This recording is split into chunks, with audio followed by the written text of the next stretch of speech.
Assalamualaikum warahmatullahi wabarakatuh.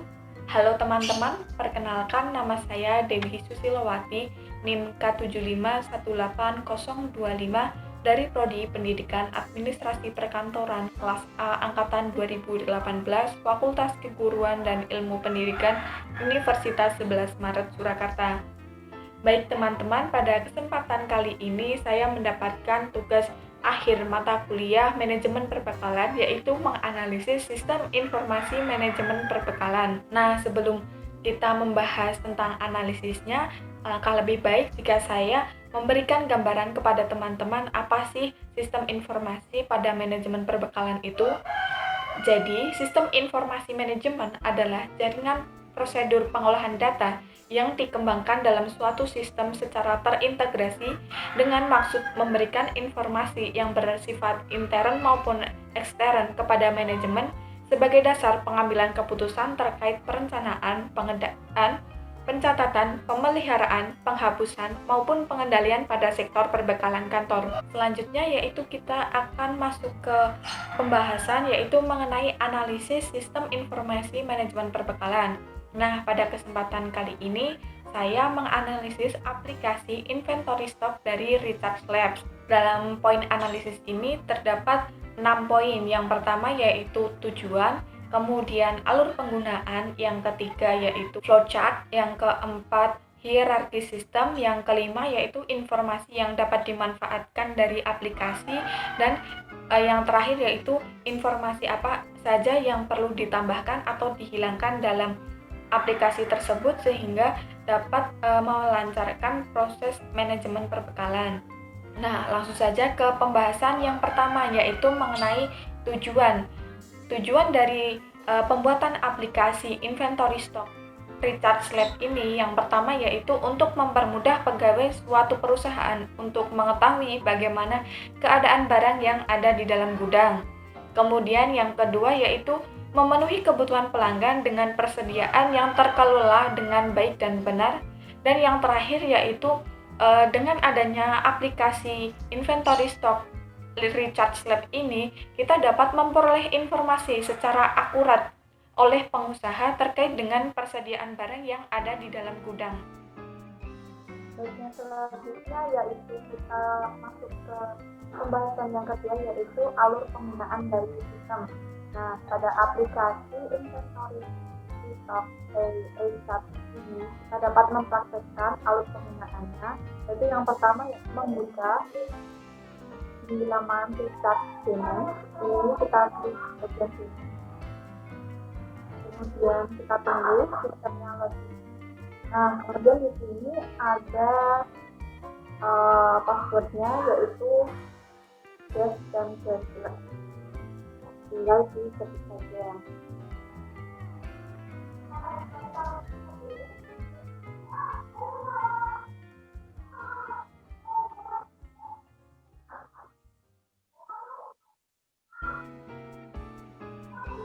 Halaman pertama yang muncul yaitu halaman notes atau catatan ini.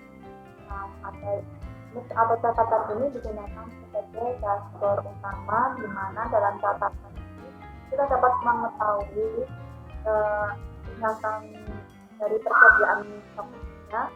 Kemudian kita dapat menambahkan catatan maupun menghapusnya. Kemudian yang kedua itu terdapat persediaan barang. Dalam menu persediaan barang kita dapat mengetahui daftar barang apa saja yang tersedia. Kemudian apabila ingin menambah barang, silakan klik tambah barang, masukkan nama barang, ini kategori barang, merek barang, ukuran, persediaan, satuan, serta kondisi serta lokasi barangnya itu ada di mana. Kemudian langsung disimpan. Nah, untuk selanjutnya apabila ingin mengedit, langsung saja klik edit, kemudian untuk menjerat klik bagian jerat. Dan masuk ke transaksi yang selanjutnya yaitu transaksi barang masuk atau kembali. Dalam transaksi barang masuk atau kembali ini kita dapat menambahkan data apa saja yang masuk atau barang apa saja yang reset atau kembali ke gudang. Terus kita dapat masuk ke bagian tambah ini, kita masukkan tanggalnya itu tanggal berapa, nama barangnya apa, jumlahnya berapa, keterangannya apa. Kemudian apabila sudah selesai langsung diklikkan. Kemudian apabila ingin mencetak hasilnya itu bisa dilihat di ekspor data.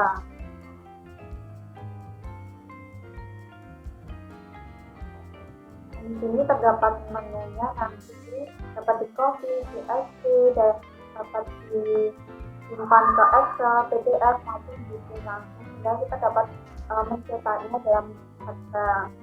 Kemudian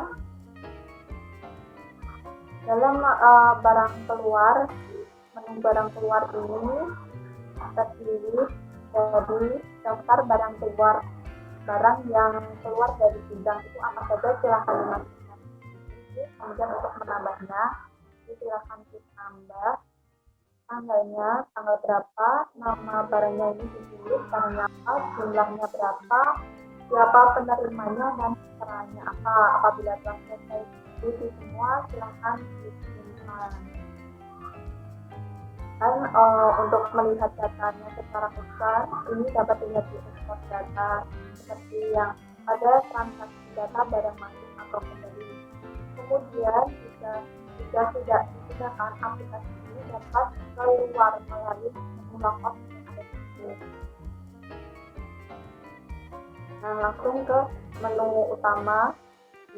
Berarti aplikasi ini sudah selesai. Begitu cara penggunaan, begitu cara alur atau penggunaan dari aplikasi Inventory Software Research Lab.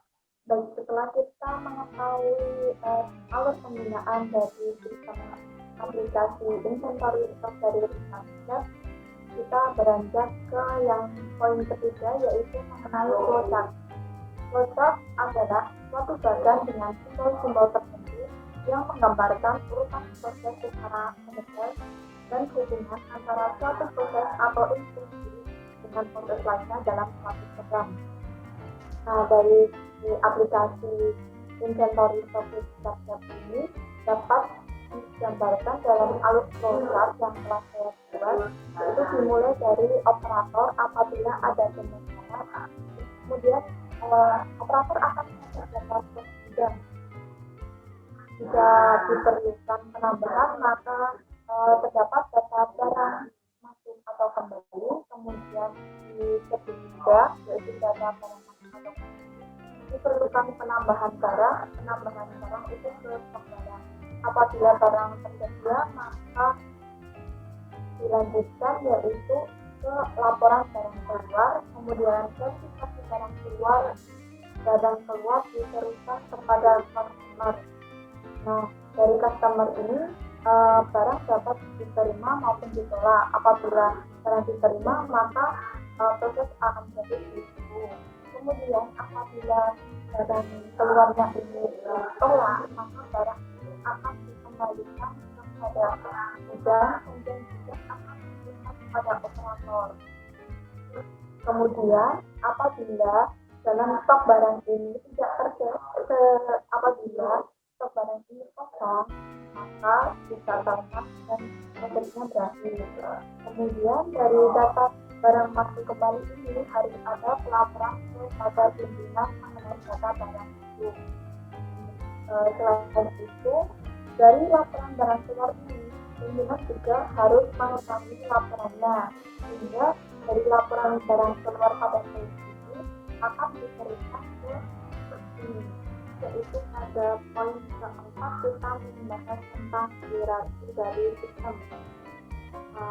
Dari pengertiannya sendiri, hierarki adalah abstraksi struktur suatu sistem yang belajar tentang fungsi interaksi antara komponen dan dampaknya pada sistem. Biasanya hierarki ini terdiri ada sistem, subsistem, dan subsistem. Nah, berdasarkan analisis aplikasi Inventory Software dapat diurus hierarki sistemnya, yaitu yang pertama sistemnya itu yaitu Inventory Software dengan home atau sebagai halaman pertama, sistem pertama. Kemudian terdapat subsistem yang terdiri atas 4, yang pertama yaitu not, kemudian yang kedua stok barang, dan yang ketiga transaksi data, dan yang keempat yaitu menu logout.